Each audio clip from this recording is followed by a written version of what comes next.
Hi, and welcome to Across the Desk. This week, we have Scott Hamilton with a Hamilton Report on the show. Here today to talk to us about his new season coming out November 1st, a little bit of what's going on with the special session, and exactly what he does with the Democratic Party, right here on Across the Desk.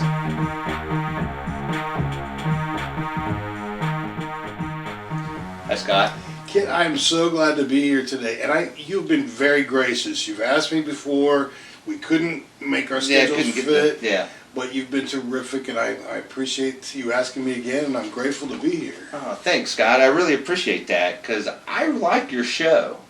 Well, and I like yours too. Thank you very much. I think we should have more shows like this, especially with a left-leaning slant to it in Oklahoma that we don't really have, and I'm really glad to have a colleague like you in this field doing this. And a few other people are doing it as well. We're not the only ones. No. But I got to say, I really like your show. I like the people you have on. It's really thoughtful. It's informative. And it's something we really need here in Oklahoma. I really do believe that. You know, when I moved back to Oklahoma, I grew up here.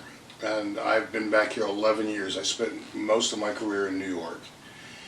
And one of the things that was so frustrating to me was there was not one single option on the radio to listen to progressive thought, or forget liberal, but even anything that was moderate. And that's unfortunate for the people of Oklahoma. And so when we started doing the Hamilton Report a little over a year ago, my personal goal was to inform, enlighten, and if in that process we can also entertain, then that's great. But I wanted people to have a chance to hear from people whose thinking that they respected, or people who could identify with the person speaking, say, yeah, that's what I've been needing to hear from someone. So it is absolutely my favorite half hour of the week. All right. I'm so glad that you're coming back on, and it is November 1st, 7 p.m. on Monday. Nope, we kept the time. I mean, we kept the day on Monday. Okay. But we moved it to 6:30. 6:30. We originally I planned to move it to another day during the week because it seemed like Monday was a challenging day, but turns out that that's probably the day of least resistance, where people have the least number of commitments. But people did ask us to consider moving it to an earlier time slot. So we figured 6:30 people would have time to get home from work and kind of before dinner and everything else. So we last year I was so fortunate to have some of the guests that we had. We spoke with a former police chief from New York about community policing. We talked about mental health and women's reproductive health. We talked about teen suicide, and I'm so grateful that we did an interim study this year on adolescent suicide. Frankly, I had no idea that 20% of ER visits for children are for attempted suicide. Wow. So I learn as my audience learns, and that's a wonderful thing because I get smarter when my guests are smarter. Yeah. So your show, now you don't just have guests on your show, you do some commentary too, kind of like this show does in a way. What do you have in store coming up for the next season? Do you have any plans, or kind of how do you go with it? In order to keep it fresh and topical, it's impossible for us to book out weeks in advance because true. It wouldn't have the same impact. Yeah. So a lot of it just depends on what's happening that week. And sometimes I don't know who my guest is going to be until the Sunday afternoon before, because we do want to keep it current. Yeah. I am very honored, though, that the first show of this season will be having Jimmy Lawson, who is an announced candidate for mayor of Oklahoma City. All right. But that's not what he's going to be talking about. He was with us last year, one of my first guests, talking about justice for Julius Jones. Okay. And as we move closer to the stated execution, we want to bring as much attention to that as we can. And Jimmy Lawson has just been such an invaluable man in this fight for his best friend. and so I'm looking forward to visiting with him again. All right, that'll be the first show coming up. Yes. And you do plan to discuss the Julius Jones case coming up. At that point, his execution date will be just over a week out. Mm-hmm. So, yeah. Well, that'll be a good show. I imagine that first show will be a very good show, and it'll be one that I want to watch. Well, I appreciate you saying that. I would, yes. And we, we talked to a lot of elected officials. Because we have new candidates announcing literally every week, we're going to be rich in opportunities to talk candidly with candidates for everything from school board races to Congress. And our chair is fond of saying that that when we vote locally, we do so, we're supporting people who travel the same roads that we do, who send their kids to the same schools, who shop at the same supermarket. And so it's important to have those connections. One of the shows we did last year was with the mayor of Muskogee, the first African-American mayor of Muskogee. What an incredible gentleman. I mean, just a gentleman and a gentleman. And it was just, I felt like I was breathing a bit of history as I heard him talk about his journey and why he wanted to run. I have to tell you, viewers, I'm sorry, we didn't mean to take this whole time talking about our plans together, so thanks for overhearing us here. No problem. I think it's something that my audience, they may be interested in. I hope so. And I do too. I hope it's something that my audience will want to check out the Hamilton Report. And go check out the shows he does, and watch his live feeds, and watch his guest interviews. They're really informative, and I really like them. And I watch them myself. I'm promoting them myself, so I'm really, man, I'm plugging you. I think you do a great job. I appreciate that. I should mention that that all the past shows are available on both Facebook and YouTube. Now, we're at on YouTube. That's the Oklahoma Democratic Party YouTube channel. Is that correct? It's OK Democrats /YouTube. OK Democrats /YouTube. That's where you can find their shows. Another YouTube channel just like this one. And Facebook.com/OK Democrats. So there you go. That's how you can get to his show. And from there, we will happily put a link to your show as well. Thank you. That'd be great. I would really appreciate it. And I got to say, Scott, before we take up too much more time, I didn't get to tell you, but thank you for appearing on this show. It's really an honor to me to have you on here. I love it. I really do. Thank you. I do too. I really do. So now that we've gotten all that out of the way, let's go on with what's coming up. One thing we discussed that we'd like to talk about is the upcoming special session. So give us your thoughts on what's coming up and on this boondoggle. The gerrymandering scheme. I am increasingly disheartened by what I'm seeing in other states. That I know Oklahoma, for whatever reason, our Republican-owned legislature tends to take the worst of every other state and then say, "Oh, well, we can make it even worse than that." Yeah. And that's what's going to happen with redistricting. I mean, if you look at the current map, it's bizarre. It's bizarre. And some of the proposals that I've seen, I mean, how are you going to break up Oklahoma County so that you get rid of all of the Latinx voters? I saw one where they were going to put Del City and parts of eastern Oklahoma County in with District 3 to, weed out the Democrats and dilute them down. Now think about that. District 3 is Western Oklahoma. Western Oklahoma. That's all the way to the Panhandle. Now, they're going to go to the eastern side of Oklahoma if you live County. in Texas County in the Panhandle, your issues are not the same as someone who's living in a suburb of Oklahoma City. No, they're not. Yes, we all want health care. Yeah. Yes, we all want good jobs, economic opportunities. Yes, we all want health care.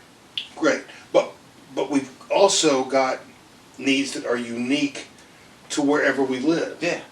And so if you're telling these people, well, we want to make sure that you're not going to interfere with us being elected, we're going to throw you out to the western part of the state. Where's the Constitution in that? Yeah, there's not. It's about power and control. That's all it is. It is what it's about. It's about power and control. It's about conservatives being scared of losing power, so they're going to do whatever they can to maintain it. And we've seen that. I mean, when you look at the fact that the the chairman, Mr. Chairman Oh, of the gosh. Republican Party in Oklahoma. I think he's the. I think honestly, I think he's the best gift to Democrats. I mean, I'm glad he's the chair. Oh my gosh! I mean, he's so full of material on his own. Every week we get new material from him. Yeah. The fact that he begins all of his weekly updates, which he wasn't doing until he realized that our chair was doing a daily update. But he begins all of them with "My fellow patriots." Yeah. And refers to the president as former vice president. Won't refer to him as the president. No. And it's like, That's just you petty. wonder why people don't want to bring their businesses to Oklahoma. Yeah. I wouldn't. No. And you see why the Republicans are leaving the party. I'm How's getting that? so many calls, people saying, all right, look, Yeah. I've been a Republican my whole life, but I'm done. Mhm. I'm done. I want to change my party affiliation. I want to contribute to the Democrats. I want to volunteer. Tell me what I can do, because I can't take this anymore. And that brings up another great point. You're also the executive director for the Democratic Party. Is that correct? Did I That's, say yeah, that right? and Is that I, what you I are? do the Hamilton Report as a part of that job. Okay. Yeah, and you asked me at one point, well, what does the executive director do? Yeah. And in a political party, it's a bit hard to describe it. Oftentimes in a nonprofit, traditional nonprofit, it would be the equivalent of a CEO. Okay. Well, we have an elected chair who is the head of the party. Yeah. My job is a paid job. It's a professional job, and I manage our staff, deal with long-term strategic work. Then more like a maybe a chief operating officer. Yeah, kind of that's role. exactly where that would fit in. Okay. And so we have a very small staff in terms of state parties around the country. But the work that Sorry, my phone. that's okay. But despite our small size, we've been able to accomplish a lot. The tools that we're offering to counties, the ways that we're trying to involve Democrats, and it's thanks to the former president and to our how should I put this, governor for now. Mm-hmm. We have people are energized to Yeah. go to work for change, positive change, Yeah. change that will impact their lives and their families in a good way. Yeah.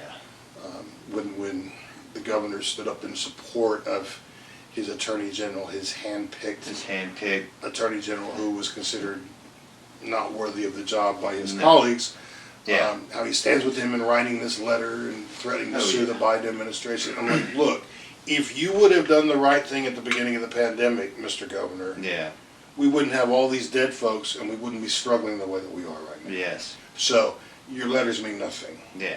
It's all photo ops at this point. Pretty much. I can't tell you anything that he's done for the people. And so that's why I'm excited to see that people are saying, enough. And, This is my home. I've always Yeah. lived here. I'm not moving somewhere else. But I'm going to do my best to Yeah. make it better. Man, I really do find that the AG being the personal attorney for the governor, kind of gross. He's not supposed to do that. He's Nope. supposed to be the state's attorney general. But man, if he's not lockstep doing whatever the governor tells him to do, sue these people, sue this person, get that person off this board. Yeah. And boy, does he not jump and do it. Absolutely. So that's just not how it's supposed to be. Nope. And I'm just absolutely hopeful, and I mean that in the real sense of hope. I do believe that we have a chance to change all of that. Not just the people in those jobs, but the way those jobs are structured. Yeah. And it's time for us to get back to caring about the people in Oklahoma. Yeah, it is. Yeah, instead of protecting your own political power. Yep. And that's just kind of what they're But doing. you asked about this special session. Mm-hmm. It's going to be a bunch of hand wringing and screaming, but they're still going to get their way. Yeah. Because they have a super majority. They pretty much do. And that's why we need to make changes now. Yeah. Yeah.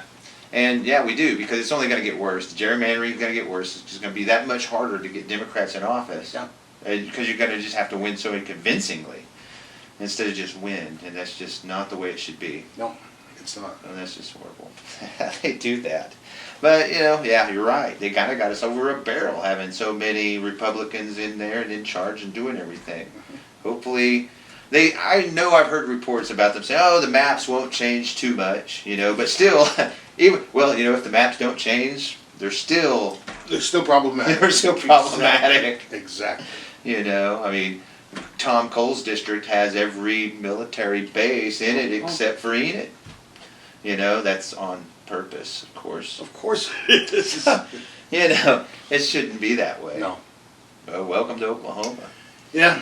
And I just hope we're about ready to say goodbye to some of that kind of foolishness. Well, Scott, I think that's about all the time I have for today. Oh, this has been quick. This week? Yeah, it goes by, man. It does, doesn't it? It does go by quick. Man, I got to tell you once again, thank you so much for being on the show. You don't know what it really means to me to have you on here and to appear, and we'll have it, out there for everybody to see. I'm humbled by your words, and I promise we will find a way to be able to work more closely together, because I think it will serve your audience and mine. I think it does. I think it really does to do that, and I would love to see. And then, like the other thing was, we're thinking about, hey, there's a few more people doing this now. Yeah. I noticed Nick Singer has a little blog that he's doing, and he's been around in the circles for a while too. And I noticed the pandemic has pulled a lot of people out into doing this kind of thing, and I've been doing this almost 2 years. Right before the pandemic started, I've been doing this, and then once it started, I noticed a lot more people doing it because I guess you're home, you're not doing anything else. How else are you going to get out there? Yeah. Well, I got a video and a YouTube channel, and there you go. Yeah. Well, anyway, Scott Hamilton, everybody, the Hamilton Report. You can get it on YouTube, Facebook. OK Democrats, is that right? OKDemocrats.org. OKDemocrats.org. Scott, thank you so much. My pleasure, kid. Thank you. And guys, we will see you next week.